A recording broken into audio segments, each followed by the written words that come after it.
Welcome to online lecture of Sharad V. More English High School. So today I am going to teach you English poem number 4.5. If I can stop one heart from breaking. Okay. So if I can stop one heart from breaking मतलब अगर मैं खुद की तरफ से कोई एक चीज़ को मतलब तोड़ने से बचा सकता हूँ अगर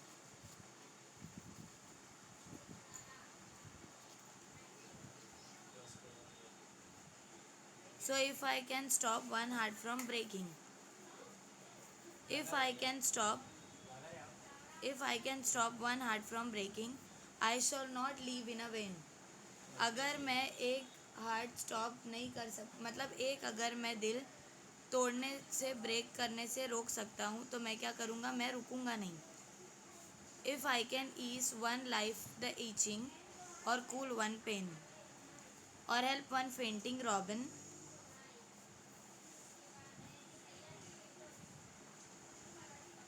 onto his nest again, I shall not live in vain.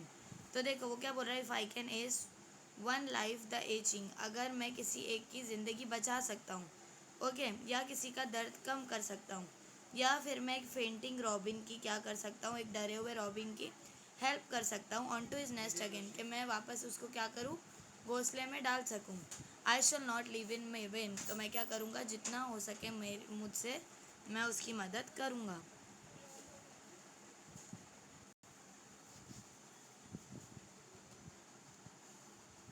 Yes, now lesson number 4.6, The Phantom Tool Booth. So, a book review. Milo was a young boy who lived in San Francisco in the States. अब देखो, The Phantom Tool Booth. Now, what is meant by tool booth? देखो, आप जब highway पे cross करते हो, आप जब हाईवे पे जाते हो तो वहाँ पे आपको टोल नाका दिखता है ना, उसे क्या कहते हैं, tollbooth. Okay, so a phantom tollbooth. So Milo was a young boy who lived in San Francisco in the States. तो देखो जो मीलो है वो कौन है, एक यंग बॉय है. ओके, एक लड़का है जो कहाँ पे रहता है, सैन फ्रांसिस्को में. Okay, he lacked for nothing, और उसके पास में ऐसा कुछ भी नहीं है जो नहीं है. Okay, being an only child at home he was surrounded by all sorts of expensive toys. अब देखो वो जो है घर में क्या है, इकलौता बच्चा है, और उसकी वजह से उसको जितने भी एक्सपेंसिव टॉयज़ है, एक्सपेंसिव महंगे महंगे खिलौने हैं, वो उसे मिलते हैं.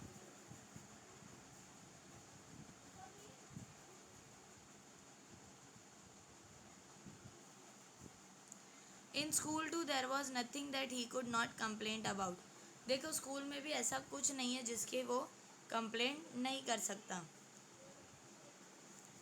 मतलब ऐसा कुछ नहीं है उसके उसके स्कूल में भी कि वो जिसकी कंप्लेंट करे. बट मीलो वॉज बोर्ड, लेकिन जो मीलो है वो क्या है, एकदम बोर्ड हो चुका है. नथिंग रियली इंटरेस्टेड हिम, उसको कोई चीज़ में मज़ा नहीं आता है. He thought of everything as a waste of time, वो सब चीज़ों को क्या सोचता है कि ये सब क्या है, वेस्ट ऑफ टाइम है. And school as the greatest waste of time of all, और जो स्कूल है वो सबसे ज़्यादा वेस्ट ऑफ टाइम है, सबसे ज़्यादा. पुअर मिलो, गरीब सा एकदम पुअर सा Milo. There is nothing for me to do nowhere I don't care to go and hardly anything worth seeing, he thought. देखो तो वो क्या बोलता है कि मेरे लिए ऐसा कुछ नहीं है जो यहाँ पे करने जैसा है. Okay, and hardly anything worth seeing, he thought, और मतलब कोई चीज़ में उसको इंटरेस्ट ही नहीं है. You must have guessed by now that Milo belong to the age when TV, video games and computers were not invented. तो देखो आपने अभी तक का गेस कर लिया होगा कि मीलो वो टाइम मतलब वो टाइम का है जब उसकी एज में ना टीवी था, ना वीडियो गेम्स थे, ना कंप्यूटर था, इन्वेंट नहीं हुए थे ये सब.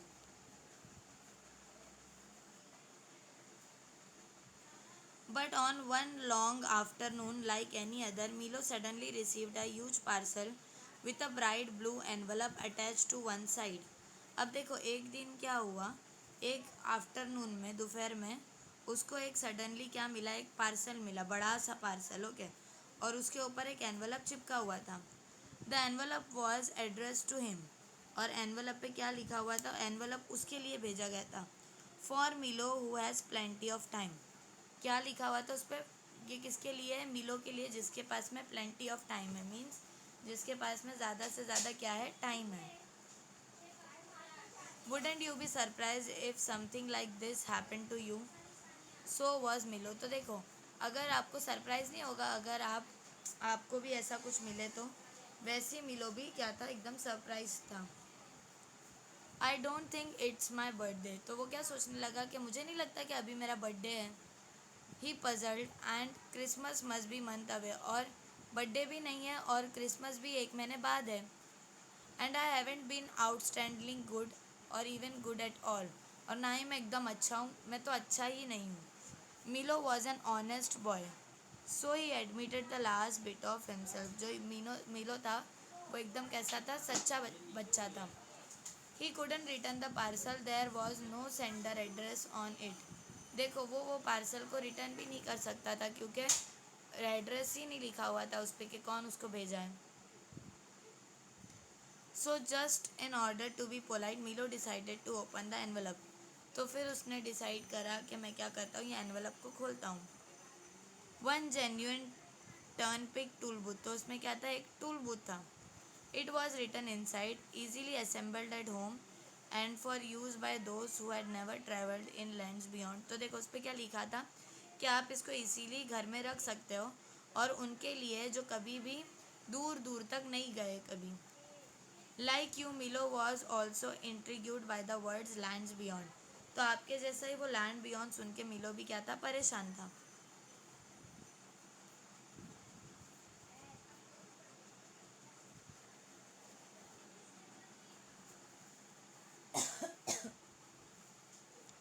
There was also a list of the contents of the parcel. It content. तो देखो उसमें क्या था, पार्सल की लिस्ट भी थी और उस पर क्या लिखा था, one genuine turnpike tollbooth. क्या लिखा था उस पर कि एक जेन्युइन क्या है, ये टर्न पिक टूल बूथ है। To be erected according to direction. और उसमें क्या रहेगा, डायरेक्शन के हिसाब से जाना रहेगा। थ्री प्रिकॉशनरी साइंस, उसमें थ्री प्रिकॉशनरी साइंस थी, to be use in a precautionary fashion. Assorted coins for use in paying tolls. तो देखो उसमें जब आप टोल पे जाते हो, देखो आप जब गाड़ी चलाते हो और टोल पे रुकते हो तो आपको क्या करना रहता है, पे करना रहता है, तो कॉइन्स यूज़ करने हैं। One map use to date and carefully draw by master cartographers displaying natural and man-made features. One book of rules and traffic regulations which may not be bent or broken. तो देखो एक क्या था, एक map था जिसपे सब जगह के रास्ते लिखे हुए थे और एक क्या थी, ट्रैफिक रेगुलेशंस की बुक थी कि कोई भी रूल्स को मतलब तोड़ नहीं चाहिए, नहीं सकते। And in smaller letter at the bottom it included results are not guaranteed. देखो और स्मॉल लेटर में नीचे क्या लिखा हुआ था, रिजल्ट जो है इसका वो गारंटीड नहीं है, but if not perfectly satisfied your wasted time will be refunded. अगर आप सेटिस्फाई नहीं होगे तो आपका जो टाइम है जो वेस्ट हुआ है वो आपको परफेक्टली क्या किया जाएगा, रिटर्न किया जाएगा। Because Milo had nothing else to do he followed the direction and erected the tollbooth. अब देखो मिलो के पास में कुछ और करने को था नहीं, तो वो क्या किया, डायरेक्शन को फॉलो करके वो टूल बूथ में चला गया। It was a proper booth with Windows and a roof and a coin box. तो वो एकदम प्रॉपर टूल बूथ था जिसकी विंडो थी, मीन्स खिड़की थी, उसकी छत भी थी और एक प्रॉपर कॉइन बॉक्स भी था। बट वॉट द मिलो यूज थॉट मिलो। लेकिन उसने सोचा कि ये टूल बूथ का फ़ायदा ही क्या है। There was no highway attach to the booth, क्योंकि इससे कोई हाईवे तो अटैच्ड ही नहीं है। नेवरथलेस मिलो set up the precautionary science unfolded the map and choose a destination. तो देखो फिर उसने क्या करा, उसने एक प्रिकॉशनरी साइन लिया, अनफोल्ड किया वो मैप को, मतलब खोल दिया मैप को, और एक डेस्टिनेशन को उसने चूज़ कर लिया कि उसको कहाँ जाना है। He chose it at random because he had never heard of any of the places shown on the map। तो देखो उसने कोई भी एक रैंडम प्लेस को चूज़ किया क्योंकि उसको कोई भी प्लेस वो मैप की मालूम नहीं थी। And so on was as good as any other. Milo was not sure that this new game would turn out to be interesting. तो देखो उसने एक मैप पे एक जगह तो डिसाइड कर लिया, लेकिन वो श्योर नहीं था कि ये जो गेम है वो इंटरेस्टिंग होगा। However, he sat in his toy car, approached the booth, paid the toll with coins and drove past the toll booth. देखो उसने क्या करा, उसने कार को स्टार्ट किया, टॉय कार को, टूल बूथ को अप्रोच किया और उसके बाद में उसने वो कॉइन बॉक्स में कॉइन डाल के स्टार्ट कर दिया. But when he looked back, oh wonder of wonder, the tollbooth had disappeared along with Milo's room and even his house. तो जब उसने पीछे पलट कर देखा अपनी टॉय कार में से, तो वो जो टूल बूथ था वो गायब हो गया था और उसके साथ साथ मिलो का जो रूम था, मिलो का जो घर था, वो भी गायब हो गया था. He found himself speeding down a highway into an unknown tertiary. तो देखो उसने खुद को क्या देखा कि वो एक हाईवे के पास में जा रहा है. What happen next is the story of Norton Juster's novel. अब देखो आगे मिलो के साथ में क्या हुआ, वो किसकी स्टोरी है, रोमन गस्टर्स नॉवल की. द फैंटम टूल बूथ, वो नॉवल का नाम क्या है, द फैंटम टूल बूथ. दो मिलो didn't know it then, he had began his journey in the land of expectations. देखो मिलो को पता नहीं था कि वो एक ऐसी एक्सपेक्टेशंस की जर्नी में एंटर हो रहा है. He was in the kingdom of wisdom, वो कौन से किंगडम में था, विजडम के. He had many adventures there, और वहाँ पे उसने बहुत सारे एडवेंचर्स देखे. He had the rescue the princess Rhyme and Reason from castle of air. देखो वहाँ पे उसको क्या क्या मिला, अलग अलग प्रिंसेस राइम मिला, कैसल मिला. Okay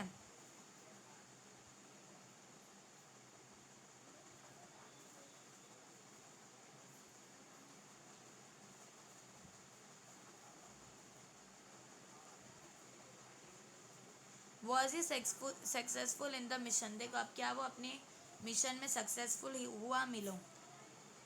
who were the strange people and creature he meet there, और उसने वो टाइम पे जब वो अपनी जर्नी पे निकला तो वो कौन से स्ट्रेंज पीपल से मिला. What happen to the tollbooth, और वो टूल बूथ के साथ क्या हुआ.